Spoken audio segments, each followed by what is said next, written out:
And today what we're doing is we're inviting God to come into our living room, to the place where we break bread together, where we eat together, where we fellowship together, where we grow together. And what we're doing is we're asking God to renovate our families.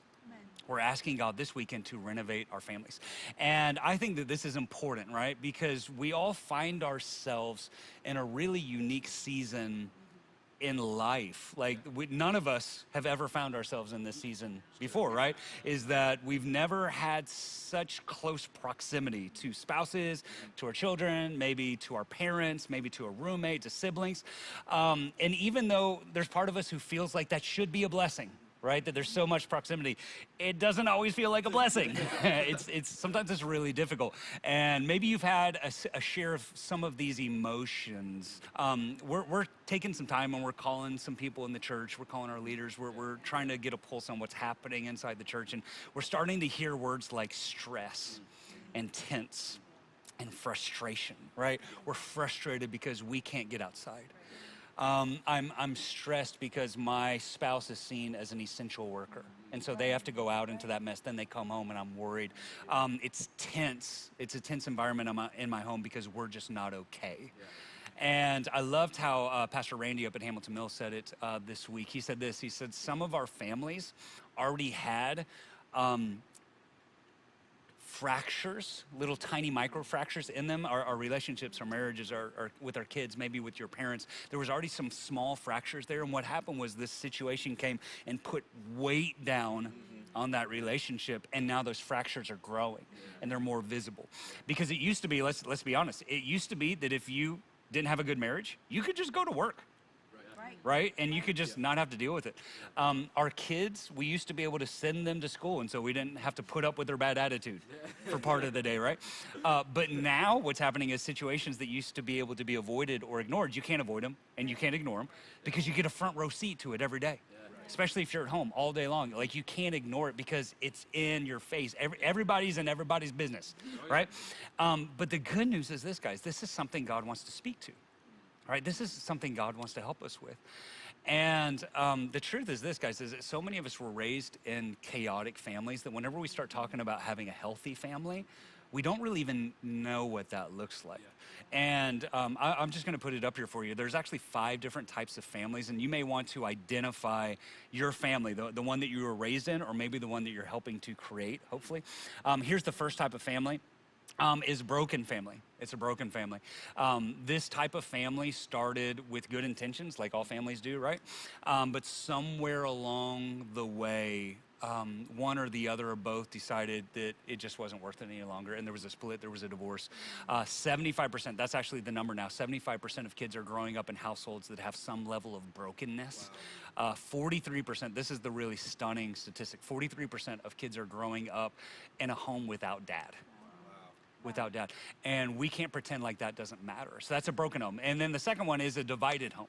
So this is the type of family where we are kind of all living underneath the same roof, but we're divided in the direction that we're living, right? That everybody's got their own agenda. Dad goes into his room and watches TV. Mom's got her hobby. The kids are on their iPads. All right, everybody's kind of living in different directions, that we're more roommates than we are a family. And then the third type of family is the worldly family. And from the outside, many times a worldly family kind of looks good. But the problem is that family's not built on God. It's built on emotions. It's built on however we feel that day. And so the problem is that whenever pressures come, there's not really true love in there. And God's not at the center, so there's not really a whole lot of forgiveness. And we see a lot of worldly families that look good during one season, they end up splitting and fracturing over time. The fourth one is this. Hopefully this doesn't characterize the Victory families, but a religious family. And so this family is strict. It's all about like not sinning. It's all about we gotta go to church. We gotta do it just right. But the problem is this, and we see this all throughout the Bible, is that religion without relationship turns into law. And instead of being known for what we want to do, we're just known by what we shouldn't do. And so these homes are like, don't do that, don't do that, don't do that, don't do that, because we don't want the secular world to impact us. And so what happens is every day we lower the drawbridge, we run outside, we do our stuff, and we run back in so the world won't impact us.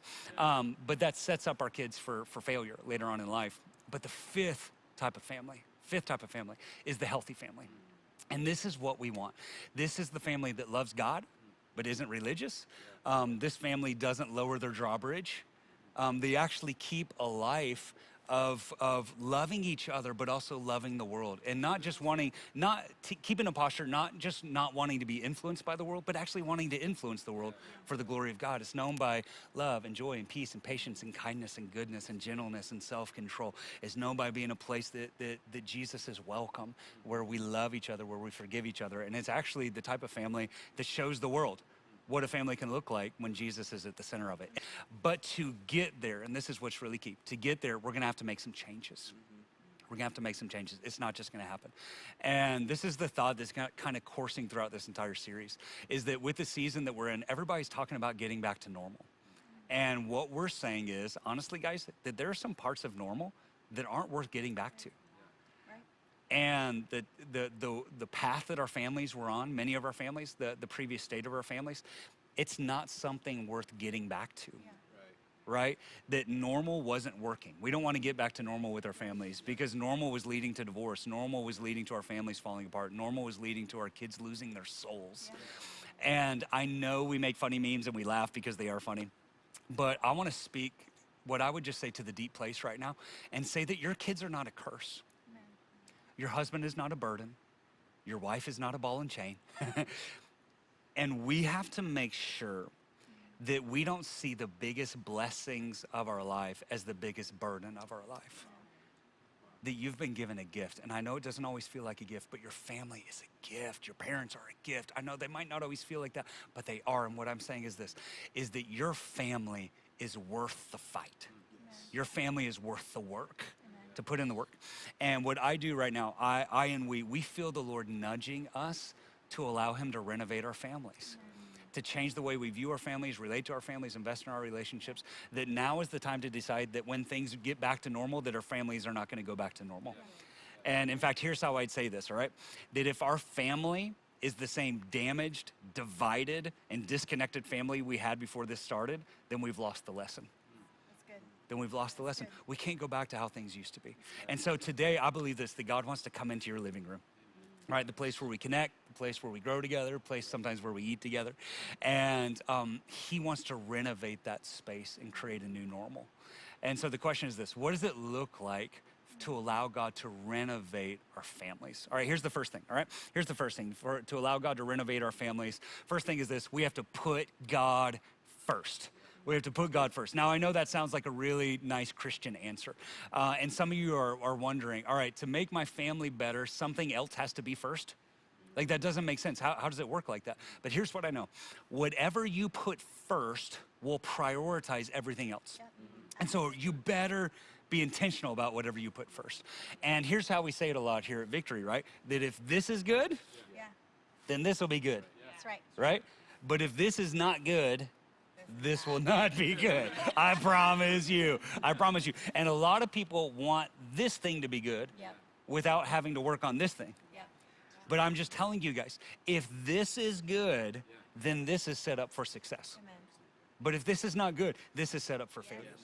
If I love God with part of me, then only part of me gets better. But if I love God with all of me, that's why he says, all your heart, all your mind, all your soul, all your strength. Because I become, and we will become like what we worship. You will become more like what you worship. And if I get to know God in prayer, if I learn his heart in the Bible, if I prioritize things like church, right? If I put first things first, if I lift my voice in worship, if I obey God with my life, then I'm gonna become more like him. And here's how I wanna say it, guys, is that we love others best when we love God most. So good. We love others best when we love God most. Why? Because the more I love God, the more I become like him. And the most important thing I could ever do for my kids, for my spouse, that you could do for your family, the most important thing we could ever do is to help people see that God is the most important thing. That's that God is number one. God has to be number one. And we got to make the decision right now during this season is that when things get back to normal, that our priorities are going to be different and that Jesus is going to be first. And as we do that, then I'm just telling you, our marriages and our families are going to start taking shape is we put God first. In fact, I found these numbers. They were off of a Gallup poll, and here they are. You may have kind of heard this first one before, but here's just a real quick stat: is that 1 in 2 marriages end in divorce. Right? That everybody knows that number. It's roughly that. But here's a Gallup poll result. Look at this. If 1 in 2 marriages end in divorce, 1 in 1,153 marriages end in divorce if the couple are Christians and they pray together daily. Wow. Wow. What? That's huge. You move from a 50% chance of divorce to a 0.1. Wow.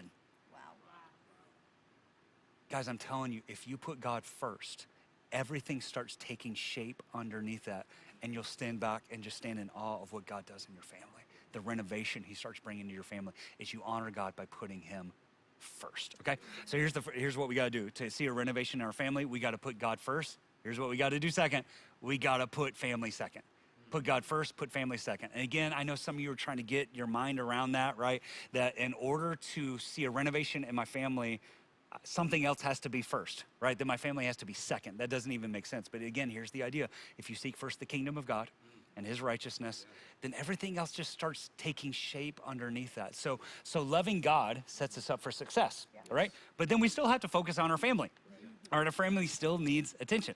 And here's what that means, okay? Here's what this means. If God is first and family is second, then where's everything else? After. Yeah, it's after, right? So where are hobbies? After. Where's work? After. Where are your friends? After. And if you're gonna have a renovation in your family, you gotta fix that. You gotta fix that. In fact, let me just say this.